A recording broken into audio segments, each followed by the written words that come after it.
So we're going to roll forward just a little bit. We talked about a lot about the high school, but really around 2015 we started looking at things a little differently as well. Continued that growth of a K-12 district, the addition of a preschool and a bond issue in 2015. Every kid counts. A lot of fond memories of that for me, just being a high school principal and seeing the energy throughout the district and energy through our community and all the pride that came along with that. So you had the preschool, the three areas that I remember. And you can add on if I'm forgetting something here. Is the preschool, the PAC/shop area, the performing arts, what has become to known as the Performing Arts Center at the high school. Mm-hmm. And then also more probably, really the thing that we've benefited from the most is the safety components, the changing of the fronts of the building in some cases, how people enter to kind of really give that extra layer of security and just with the changing times. So those are the three areas. Go ahead and I think you have to go back to coming out of the first graduation in the August of 2013 when we ran the bond issue and failed. We thought we were on top of the world. We thought we were doing things at a level which we really had made our path, and we were going to do some great things. And we had the ideas of the things that we wanted to do with the Every Kid Counts that passed in 2015. We did it in August of 2013, and our community did not support it. And that was a tough night for me when that happened, because we really felt like the graduation, we reached that point of success, and I really felt good about where the district was at and where we were going with the one-to-one and all the things that was happening. And the board said, let's run the bond issue. We ran the bond issue. It required a 2/3 vote because it was an August election, and we missed it. We scored 63 and change. I went home sick that night. I was so upset with myself as a superintendent because I felt like, number one, the resources that we had spent to try to get that passed at the time coming into the school year that year, and for it to fail was a terrible leadership issue on my part. And so the board wanted to come back the next April, which would have been April of 14. And I said, started talking about that. We really wanted to go in November. And I said, we're not doing it. I don't feel we should do that. I think we need to demonstrate to our community that the resources that they're providing us is being used in a manner that is what they want those resources to be used for the education of our children. So we took 2 years on that, and we spent some time and did some really comprehensive engagement with our community and started talking to our community about the things that they wanted to see. And that's where the safety came out, being the first thing, was that all of our parents were very concerned, as we are, that the world that we live in now is ever changing when it comes to school safety. And so, again, we are probably a little bit ahead of other schools around the state. We made that priority number one, changing the entryways, changing locks, putting film on all of our glass at the front of our building that is designed to provide safety from bullets and guns and gun safety if that ever had an experience that happened, which we hope never does. But we made all those modifications, and so safety became the focal point. And then we looked at the preschool, and the preschool came out of the CSEP, which is the Comprehensive School Improvement meetings that we had every year. And all of our parents, because of the nature of our community, were driving to work, and they didn't have any place for their kids. And our preschool was really small at that time. It was housed in one of our buildings, and there was a need. It was a justified need, and our parents wanted our students to have a place to come to school for their preschool. So we designed a preschool with that, and then the other thing was that we knew that at the high school, when we were looking at the PAC addition and everything, all the high school was there, but we did not have the performing arts and all of the other pieces for the high school, and the gymnasium became the area where all of your fine arts productions and your thespian events. We used the church for the first event, or the first play over here at Good News Community, but we needed to complete that component. And so that became our focal point of completing the high school, putting the preschool together and creating the safety. We ran that in April of 15 and slam dunked it. Community got behind it, pulled that together, spent a lot of time. I spent a lot of time. I visited 13 different performing arts centers, from Springfield, Logan Rogers, to all over St. Louis Metro, Southeast Missouri, designing and working with Vince Eversole, who was our architect, putting together our plan, because we knew we didn't have enough money to do everything that we wanted to accomplish with the money that we had. We had $7.2 million is all we had, and we knew we were going to run out. So we put it together, and we were successful through value engineering, in the process of which we selected the companies to do the safety components first, got that done. Preschool was second, built a 4-classroom preschool facilities with a gymnasium, which also took a lot of pressure off of our gym at Telegraph, which allowed us to have the cafeteria be the cafeteria and not a cafeteria with a gym on the other side and kids eating with physical education. And then the last thing was putting the Performing Arts Center together. Originally, our Performing Arts Center, we hoped that we would have 400 seats. I remember that, and I remember vividly having a conversation with you saying, David, we cannot make this facility 400 seats, because if we do that, we're not going to be able to put your whole high school in this facility. That's frustrating. 5, 6, 7 years down the road, when we grow into it, we've got to have a bigger facility. So you and I had kind of set a goal of 650 to 800, knowing that, man, that's going to be a long shot. So we did it the way we did it, with the safety and then the preschool, because by doing those two in value engineering, we knew how much money we had left over. Right. And that's where, when we got to that point, then we went to work to make that Performing Arts Center in the shop everything that we wanted it to be. And we were able to put 652 seats with an overflow capacity of another 150, with 800 seats in there. Wow. And a stage that's designed for 150 kids on the stage. It's a really heck of a small school fine arts facility when you get right down to it. And really a lot of the great events we've had in there. Just a lot of great memories from that whole process. Really was. And going back, what kind of excites me a little bit about trying to have the class of 2013 back for a reunion this fall is a lot of those have not seen that. That used to be the old parking lot. And I kind of bring that up because when I got there in 2011, was the fall of 2011, if you would walk down to where the band room is now, the choir room was actually the weight room.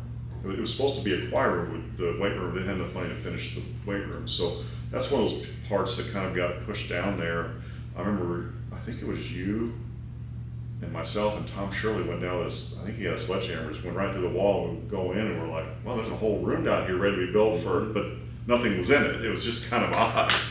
The weight room didn't exist, and we had a sheetrock room, and Tom took a sledgehammer down and beat a hole in the wall, and we stepped through, and we had to put all the HVAC in, we had to put the lights in, we had to finish that out. There was nothing in there. There was nothing, just a shell of a facility. So, and that allowed us, by doing that, to then allow the choir to be able to have the choir room, band room, and the choir room could do what they needed to do. And it completed the high school. Mm-hmm. The Performing Arts Center completed the high school. And not only that, I think the thing that I'm most proud about the Performing Arts Center is that, well, number one, there's a dirty shop there. Kids can get their hands on a project. Yes. And I think that we went through a time in the early 2000s up to about the 2010, 2015 where everyone needs to go to college. No, that's not true.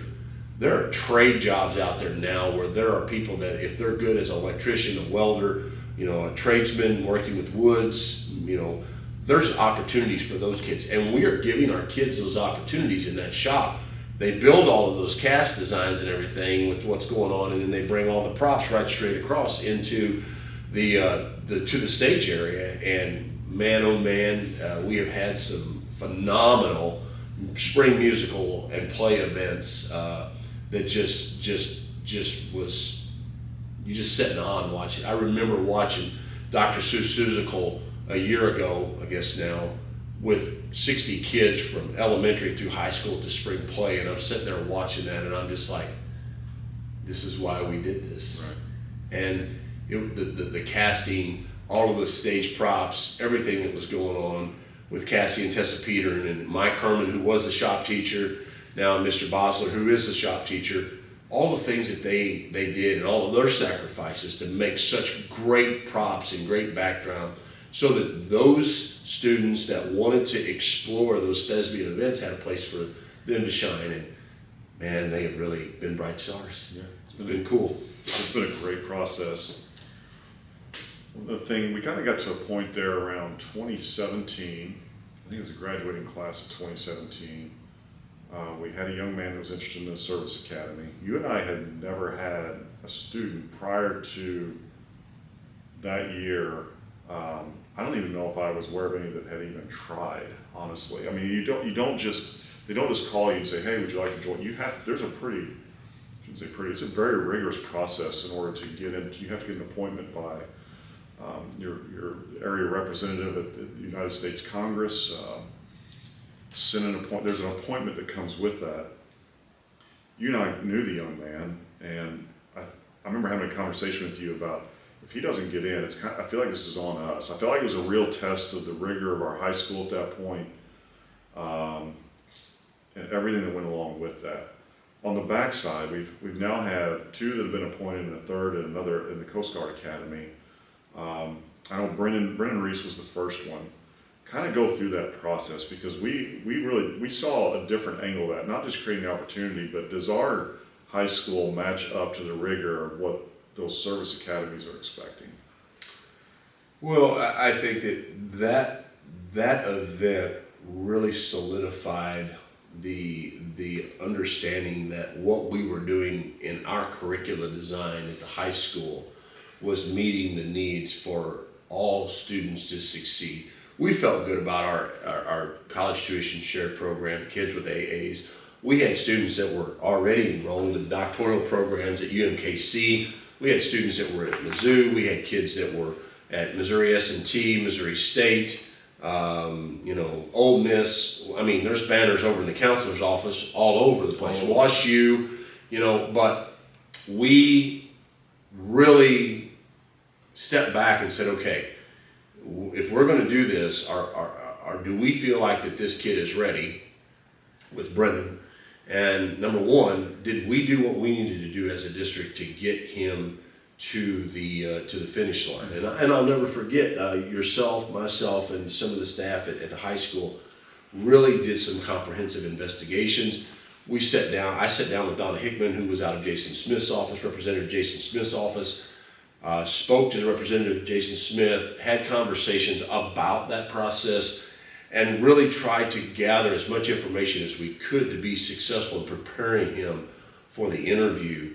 Mm-hmm. His resume stood up, his ACT score stood up, but his interview process and the rigor of that process of whittling it down and being compared against every other kid across the nation for those appointments, we really took a lot of time to find a plan to be successful with helping those students get there.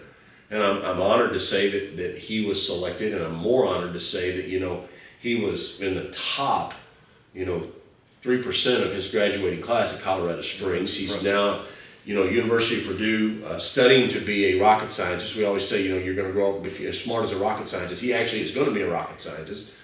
He's doing his dissertation thesis on propulsion, and with jet engines,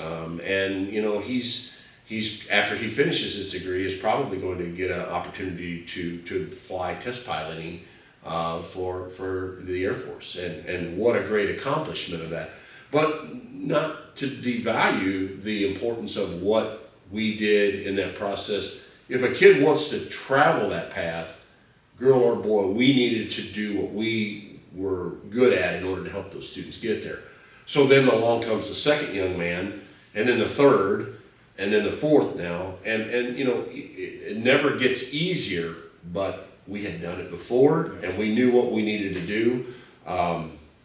Bradley Glass being accepted to both the Naval Academy and West Point. Yes. Wow, I was just excited. His first, I think, Congressman Smith's first one. Mm-hmm. That had been accepted to 2 academies from the Southeast Missouri region. And so, I'll be honest with you, I don't know about you. I was just excited to have a chance to go to college. And, you're looking at these kids and they're going to the Naval Academy and are the brightest minds of the world that they're associated with. And both of those young men have been successful. The young man that's in the Coast Guard is absolutely doing a great job as well. And then we've got another one that's been, going into the Coast Guard, and a lot of, it's not just the military appointments. People don't know this about me, but I'm a military brat. My grandfather fought in World War II. My other one fought in the Korean War. My dad fought in Vietnam. My uncle fought in Vietnam. I was brought up in the military way, and unfortunately, or fortunately, depending on how you look at it, being a military kid, there's a lot of expectations in the way in which you do things. And I always tell people, when it comes to being a military member, those sacrifices give us the liberties that we all take for granted. Memorial Day was just this past weekend. Monday was, a lot of people see it as a day off. For me, I got photos of my dad's grave and my grandfather's graves, and those flags that, and the sacrifices that they made. And when you're in the military, every military member sacrifices. All give some, and unfortunately, some give all. But supporting these kids, their military appointments, and all of our students that go into the military, and watching those kids come back, I'll never forget. The first student that came out of the military academy, or the military, when he came home, and nobody knows this, but when he went into the Army, went through boot camp, he came home, his mom and dad invited me over to his house that night. He got in about 11 o'clock. And I'll never forget, I was there just to see him and how proud I was of him for what that young man did. And I remember all of those military appointments, and I really applaud what you did at the high school, creating that wall for all of those military kids, and having those names up on that wall for the branch of service that our graduates go into as graduates of Jefferson R-VII. Now, I don't want to devalue the K-8 graduates that have been in the military. I mean, goodness gracious, the Kent Keepy Gymnasium down here. Kent was a pilot, in the Air Force, and went through the military academy. We have a long history of military presence from our community.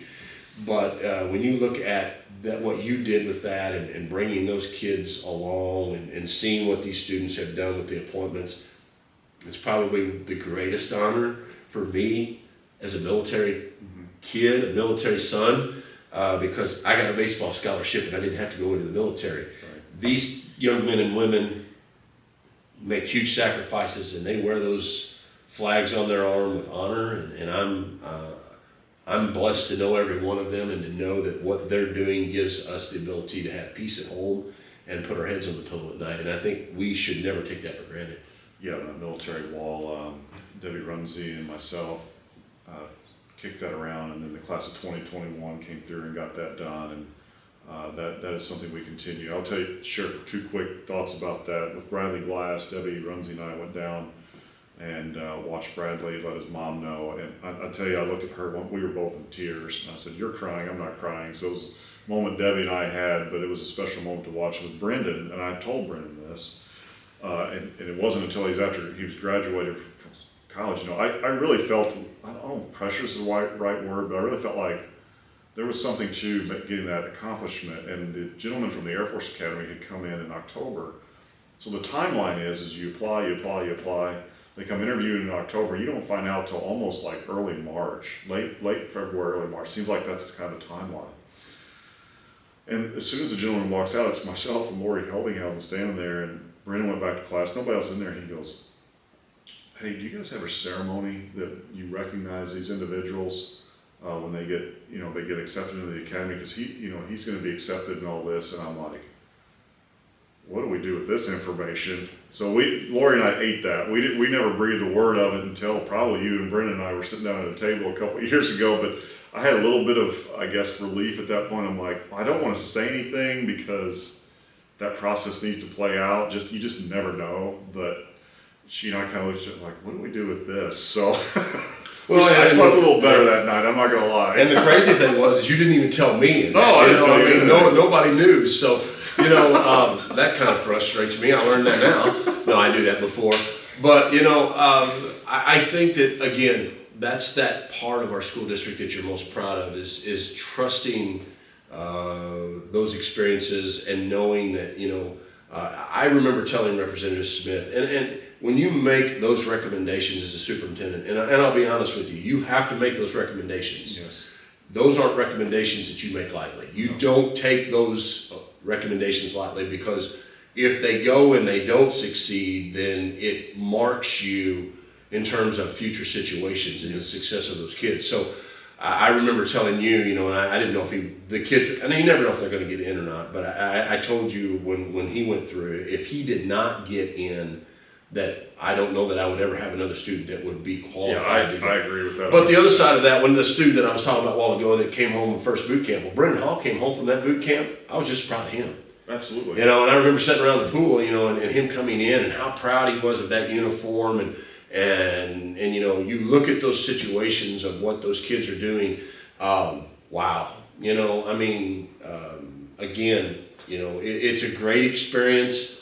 We have great kids. Some of our kids do really well in the curricula, academia side of things, but man, oh man, our kids do well when it comes to when they get into the military and they succeed. So we're proud of that, and I think that's probably one of the accomplishments that, as a superintendent, I've said I'm most proud of is those students that choose to go that route. Sure.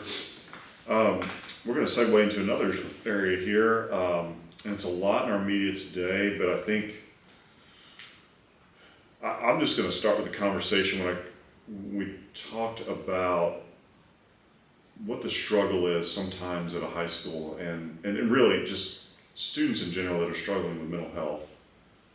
And there's a frustration that comes along with that really our skill set as a high school principal and a counselor, we can really help the family to a certain point. Sometimes those services exceed what we're able to provide. And prior to this, and what I had described to you at the time was it's like we're trying to work with a family to get them here, and at some point you're working with the family to help them find another avenue. Mm-hmm. There just was a lot of frustration because they would call and get an appointment 3 or 4 months later. There was no communication between the school and so it's almost like we get them here. It's almost like they had to start back over here and then try to build that back up. And so part of the process was you looking at it and saying, what can we do to help streamline that? I think it's core, which became the evolution of the intervention specialist through the ComTree grant, and then the mental health services now. Mm-hmm. And before I turn this over to you, what I feel like when I left as a high school principal, I felt like that we were getting to this point with the kid, and quickly it was getting over here and moving forward. And I think that was my greatest joy in seeing how this played out, for families, to give them hope, to get them into the services they need. And I'm saying that as a district summary in a very small, concise nutshell. I think that's the greatest thing that I see from this. So mental health, it became a passion for many in the district. You had worked with several organizations in Jefferson County, and we're better off for it. Well, we got to a point in the district where mental health was kind of the thing that I was going to be looking at as that was going to be my final chapter of my superintendency. Not just for Jefferson R-VII, but for Jefferson County, the state of Missouri, the region. I saw it as a complete and total failure of children when kids were put in situations where they were not able to find any support until they became a case number either in DFS or the juvenile services. And to me, that's not leadership. That's a reactionary event where we have people that are having problems and we don't support them until they get to a point where those problems get so far out of hand that they no longer fit the norm of what's expected of them. And then we intervene, usually in a punitive capacity. Mm-hmm. And that bothered me. Mm-hmm. So, with the help of some really, really strong people, again, surrounding myself with strong people, Judge Darrell Missy, Steve Horn, who was a juvenile officer who was coming to work for the district and was our interventionist. He was a juvenile officer for Jefferson County. Steve worked with our district. He was just frustrated with the fact that the kids were all being identified in certain numbers before we were helping them. And so Steve and I sat down one day after, it was just one of these conversations, and we said, what if we started with a blank canvas and there was nothing except for the fact of what we're trying to do to help the kids get into an environment to attain help as compared to waiting until they are forced to have and receive help. And we created a funnel analogy where we talked about kids getting into the funnel and then redirecting them out of those funnels to the off-ramps of the services that they need. Right. Now, the reason why I say that is because mental health is not a situation that only impacts a small percentage of our world. I will tell you that, in December 15, when I lost my father as a superintendent of schools here, I had a great team of people around me that lifted me up and was there for that episodic event because I was struggling as an individual when my father passed. My father was very important to me. And I don't count myself as a strong person, but I count myself as a mentally pretty solid mindset. And I was having a tough time with that, because he played a huge role in my life. And so it was about that time from 15, 16, 17, coming on up, we started talking about that. Steve and I was talking about that 6 years ago. We initiated back in 17 the process of introducing through some resources with a grant from Comtree, Steve coming on board to becoming an interventionist for our district. And our goal was to get all of the services of Jefferson County and the St. Louis metro region on paper so that we could figure out how to use those services to help families. And then once we figured that all out, as a part of the grant, we were supposed to share it with the other schools of Jefferson County. Yep. And we did that. And out of that has spawned one of the greatest accomplishments for me as an individual of the context of the Aspen program, which is now with the help of Jefferson County Health Department and the school districts, Jacqueline Brown, Kelly Vollner, all of those individuals working with us. We have now created an online platform for individuals to be able to go in, whether it's a student or an adult, and do an assessment of where you're at with your mental health, and then begin to help you route to your service providers of insured services, uninsured services, right, where you can go, and to try to get help from people so that you're not sitting in a queue someplace for 6 to 8 months before you can see somebody. And I think that was huge. I think that's what it boils down to, is that when you're a parent and your child's in distress, you're not always thinking in terms, but you just want to get the help. And I think that's where Steve has been so valuable, and it is to create those pathways and guidance into that and take some of that stress or pressure off the parent to at least get them started. And I think it's been been a real asset to the district for sure. We got that going, and things were starting to take off. And Steve and I went over to Granite City, Illinois, and there was a company over there that we went over to because we had heard about it. We didn't know much about it. But they were providing services in Jefferson County. Chestnut was the name of the company, Chestnut Mental Health Systems. And so we met with them, came in contact with a gentleman, Jim Wallace, and started a relationship with him. And from that, with he and Sue Kerfman and Comtree and the hospital with Eric Ammons, who's the president of the hospital, and really just started a grassroots initiative of getting services on paper, and then helping a parent when a parent has a situation to say, we don't have any answers for you, but we have a place you can go to start finding some answers as you're working through that. And not do it in a context where it's confrontational. My goodness, we live in a world right now where it's so confrontational. Everything is so maxed in, there's so much noise. And I feel like this program has been successful because it's been about proactive engagement with parents to say, we think that there's some things going on. I know my child is having a lot of problems. We don't know what to do. Well, let us try to work with you. We'll work with you. We'll help you find services, and from there, then started figuring it out, and it's taken off. And other schools are using it now. And we got some grants through the health department with Jefferson County, and the Aspen platform, you know, there's over $500,000 in grants that was put behind that, and that platform is now up and running. And for the last 2 years, we have had a back to school safety summit involving mental health. We're having another one here in January on the 17th for all of July, July the 17th. I'm retiring, don't have to worry about it. I'm still going to be there. They asked me to come back. I don't know why. But in July on the 17th, all of our administrators and our counselors from the schools around Jefferson County come together, and we talk about mental health and how we help those kids and how we help our staff. And that was kind of a bonus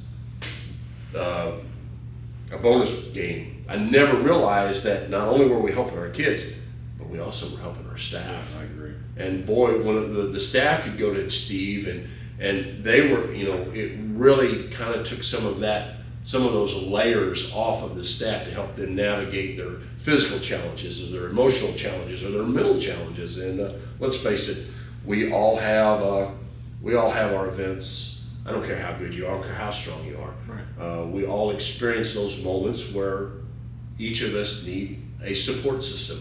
Some of us have great family support system, some of us don't. Some of us have great friends, some of us don't. You know, but in the end, this is just another layer that I think of something special that we do that has really benefited our kids and our staff. So I'm going to segue from that, kind of along the same lines, and kind of line it up here. That I always kind of look like as a building administrator. My first year, many years ago at Potosi, I was gassed at the end of the year. I was on like a 10-month contract or something like that, or there was a whole month I didn't even show up to school. Like I just got away from it. I was like, how's this going to work for me going forward?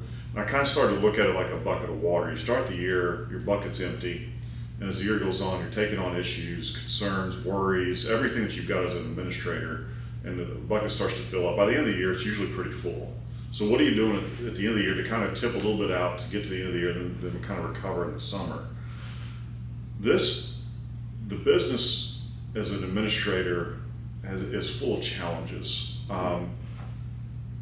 It is what it is. You kind of have to just accept it and just know that things aren't going to be fair. I have that quote from, I think it's Bobby Bowden, said, just accept that things aren't going to be fair, and if you're a true leader, you'll find a way out of it. It's kind of summarizing that quote. I would really like it, but I think what was hard in this business, and we're still feeling the effects of it, you talk about all the different challenges, was COVID. I remember standing on the parking lot, because I understand that there's some habits that even students who don't want to be at school every day or struggle to get there, someday they do kind of crave that consistency. Mm-hmm. And on March 17th, 2020, when I saw those kids drive off the lot, I had this sick feeling like, I think we're at the very, very tip of a very challenging iceberg that's coming, that we aren't going to know how, because in my mind, I'm like trying to do 2 weeks of math. There's not a case in Missouri yet. We take off 2 weeks. There's no cases. It's going to take, we weren't going to come back. That's the way I felt.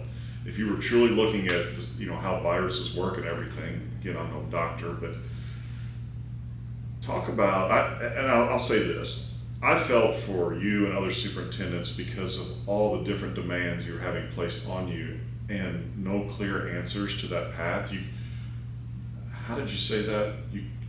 There was no good decision, there was just a decision, something to that, like it just taking the information that you had in front of you, knowing that the best thing we had to do was try to get the kids back in some way, shape, or form, but also knowing the guidelines and the rules and the concerns associated with that virus.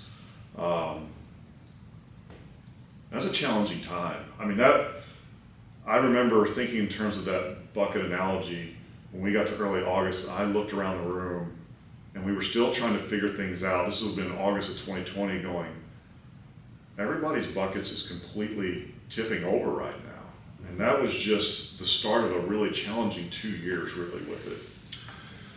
Well, the 17th was a dark day for me as a superintendent when the kids went home in March of 2019. Because we were in meetings the day before with the Jefferson County superintendents and health department and the county executive and all of the parties involved with Jefferson County, and I'll never forget this. And you know, there's a lot of really, really bright people in the room and talking about everything that was going on, and I was listening and taking it all in, and they were talking about the virus and what was going to happen and how it was going to continue to spread and everything that was going with it. And I was listening to everything, and I don't take credit for much, but I remember a statement that I made in that room about 3/4 of the way through the meeting. They were talking about closing schools and everything that was going with it. And I made a statement at that time. I said, ladies and gentlemen, closing the school is not going to be the issue. I remember you saying that. The issue is going to be figuring out how to get us back in school, Yes. either at the end of this year at some point or next year. And I wish I was not right with that. That is one statement that I will take full responsibility for that was correct, in the fact that it was the most gut-wrenching, meat-grinding experience of my 21 years of being a superintendent of schools and being in the central office. Because you're right, there were no right answers. There was just the answers that you had for the situation that was in front of you at the point in time of which you were dealing with it. That graduation that year, you know, we planned 5 graduations that year before we got to that graduation ceremony. And what you mean is that we had sent 4, we sent 5 in, all 5 were approved, and 4 of them turned around like a week later and said, no, with the new guidelines, you can't do that. Right.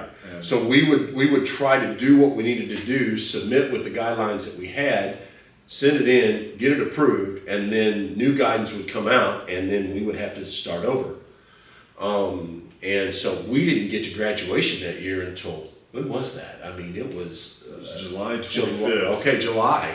And so that was the origin of the outdoor graduation. And you know, I'll never forget how, you know, as exciting as graduation was for the Jefferson R-VII school district from 2013 to that point, that one was probably the saddest experience, in the fact that I knew what our graduation experiences were, and then I had to watch what we had to do in order to get a graduation. We created pods on the field.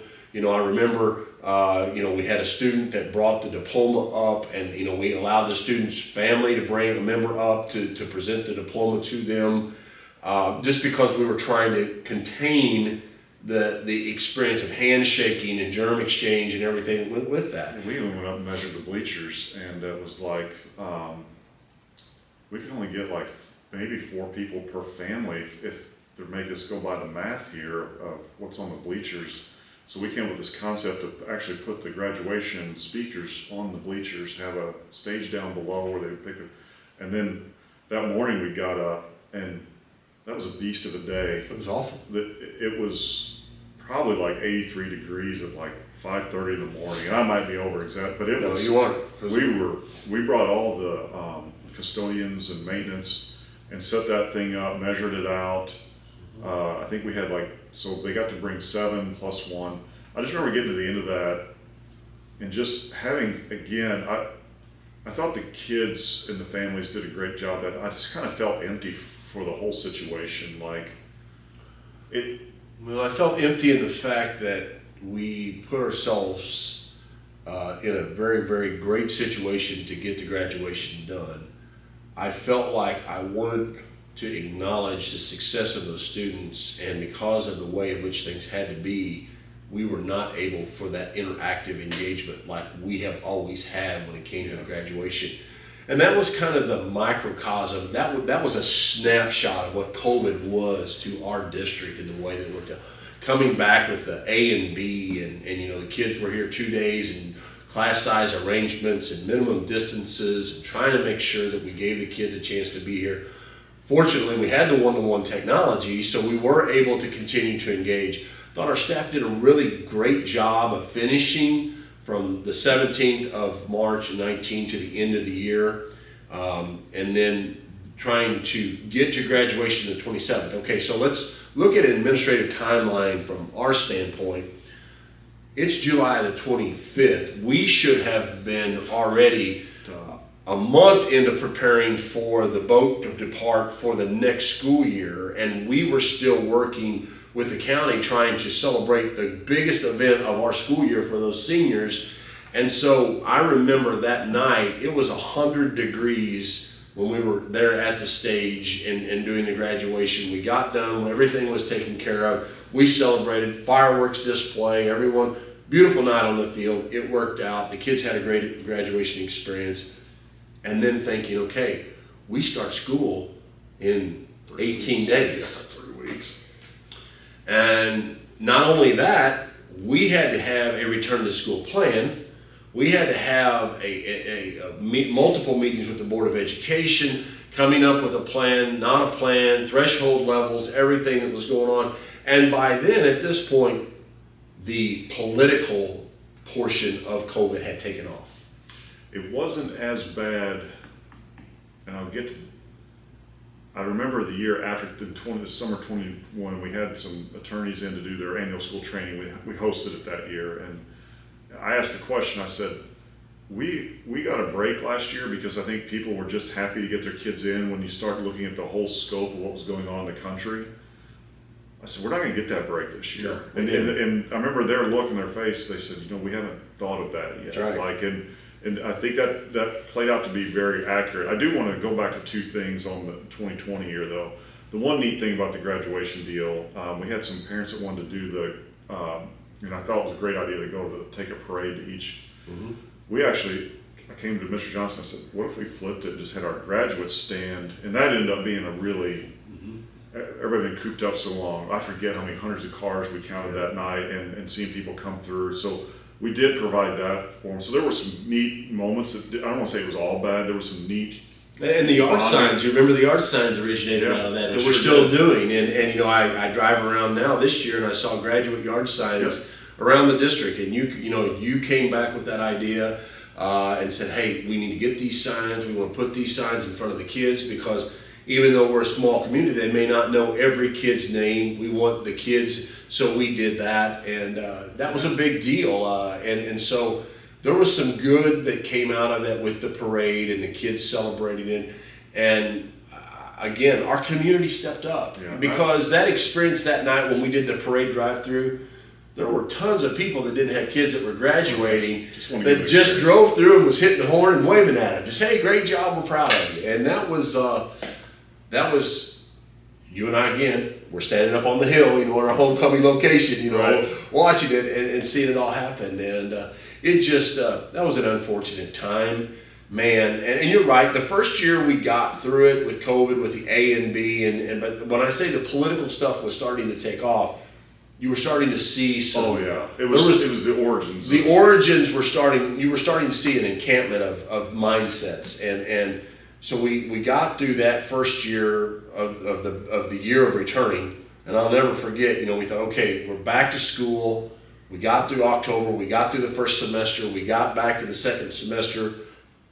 Things were working, spraying down rooms, wiping things down. Custodians exhausted, teachers. Sanitation, hand sanitizer was probably the word of the year. Bleach wipes. I remember talking to the teachers. I said, you are an extremely high paid NFL quarterback. You've got to develop a pocket in your room and don't leave it. Right.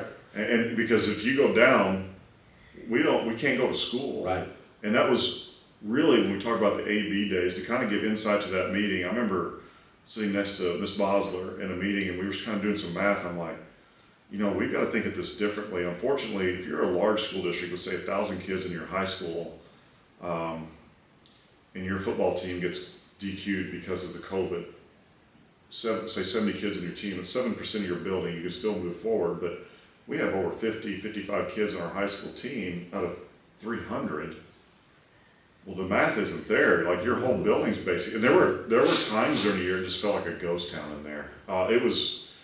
It's my passion for reducing suspensions, for looking at alternative ways. And it's almost like I think what became a taxing thing on me was just the idea that we were just casually placing kids on 2-week suspensions because of this. I think that's what really started to wear me out. Well, I know the importance of having kids in school. I think week 3 football that year probably did me more of.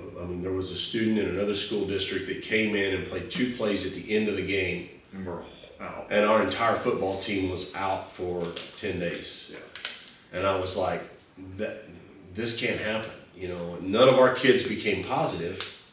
None of them had any interaction. We had the video, we watched it, but yet we were put in a situation where we had no choice. Yeah. And it's no fault. It was no fault of anyone else. I mean, they had to follow the rules that they were given. And I think that's the thing that is the most frustrating. You know, we had rules changed. We had new rules changed. You know, part of the job is making the best decision that you can make when you know what the expectations are. But when things were changing as fast as they were changing, it was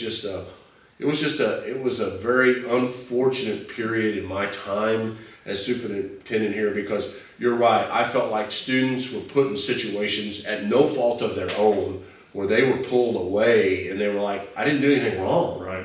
And yet I can't be at school. And I want to be at school because what's happening in school is giving me a chance to be successful.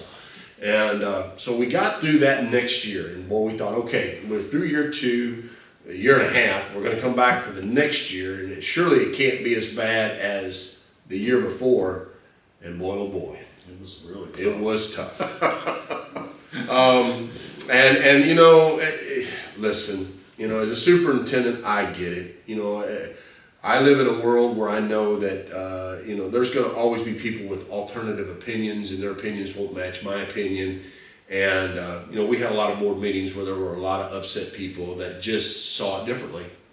And I never expressed my personal feelings of what I wanted to do one way or the other. To this day, people have no idea how I feel about COVID. Right. That wasn't my role. I had to be apolitical. I could not be one side or the other. Other than it was exhausting. It was exhausting. It was exhausting. It was exhausting, but my job wasn't to side with who's right and who's wrong, whether it was the right side or the left side, or what we should do or what we shouldn't do, mask, no mask. You know, there was just so much going on in year 2. And it really became our theme in our meetings was, what can we do to keep the kids in school? Mm-hmm. And then when we had those opportunities to provide those events for the kids, to give them some sense of normalcy. We had the parade one year, like at 7:30 on Saturday morning. Just it was the best we could do. That's right. It wasn't ideal, but it was the best we could do. And well, we put a tent outside of the high school. that's right. We had that tent for the whole for the homecoming dance. And the thing was, is the kids said, you know, and I'll never forget this. I had a meeting with you and our leadership team at the high school. And I remember as we were coming back in year 2, we were talking to our students, and it's funny. I listen to the adults a lot. You know, my job is I have to listen to the community, but I learn more from listening to our students than any other group that I engage with. And you would say the same thing. Absolute. Our students know what's going on, and they're bright young men and women. We sat down with them, and our students said, Mr. Johnson, we don't care what we have to do. If we got to wear a mask to get back to school, get masked. We'll wear it. Just get us to school. Yes. Just get us back in school. Not A, B days, not half of us here, not half of us there. Get us back to school. Let us have school. And I'll never forget, we're in year 3, and we had kids that were freshmen, sophomores, going to be junior in high schools that had not experienced any high school events. Right. No dances, no homecomings. No, I mean, we had kindergartners that did not know how to use the water fountain. Right. We had to have water fountain training. As crazy as it sounds, folks. I remember we put in the flows for the water because we didn't want to use bottle fillers. Yeah. And I go over to Platinum, and Mrs. Bosser calls me and says, Mr. Johnson, we've got a problem. And I said, well, what's the issue? And she said, well, our kids don't know how to fill the bottles, and they're sticking their heads underneath the bottle fillers trying to get a drink. And as funny as that is, folks, it's crazy as it sounds. You learn through the process of being exposed. And man, we had kids that did not know the basic fundamentals of the things that was going on. And we lost 2.5 years of what I call face-to-face engagement with phenomenal teachers working with great kids that really has pushed our kids back. And it has impacted our students. To this day, I think it's had an impact on some of our kids.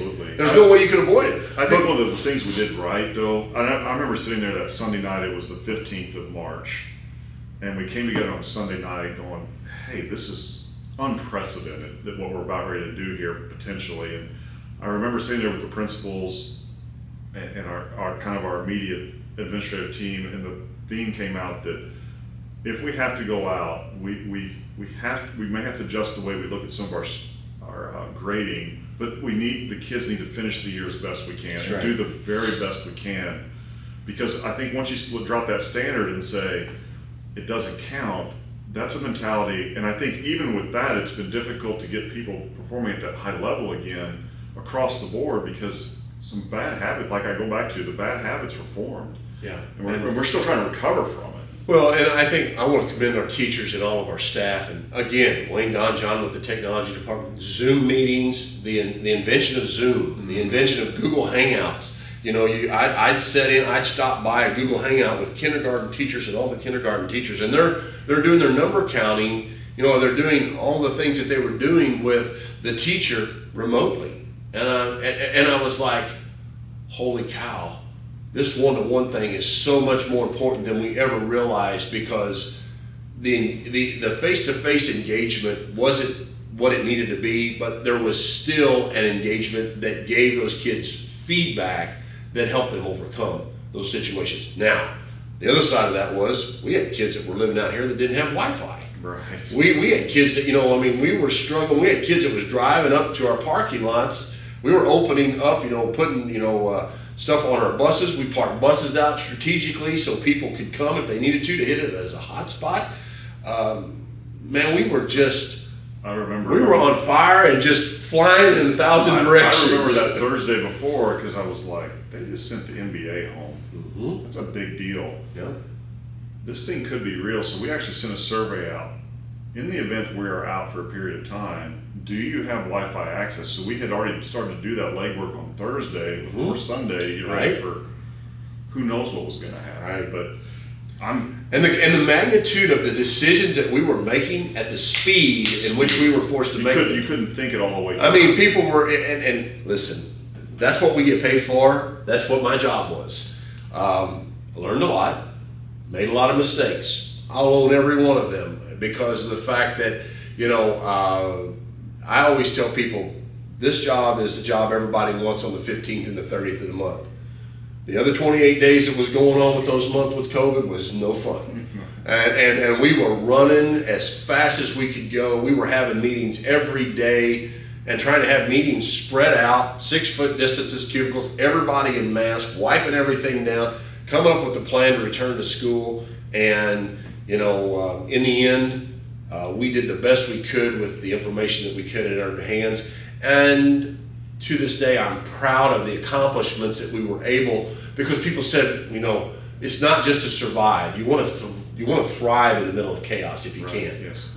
We were trying to thrive in a survivable moment. And in a lot of situations, I still feel like we were able to succeed, but we had to change the way that we looked at what we were doing in order to come up with the best way, instead of what I would call Blue Jay way of doing what we did.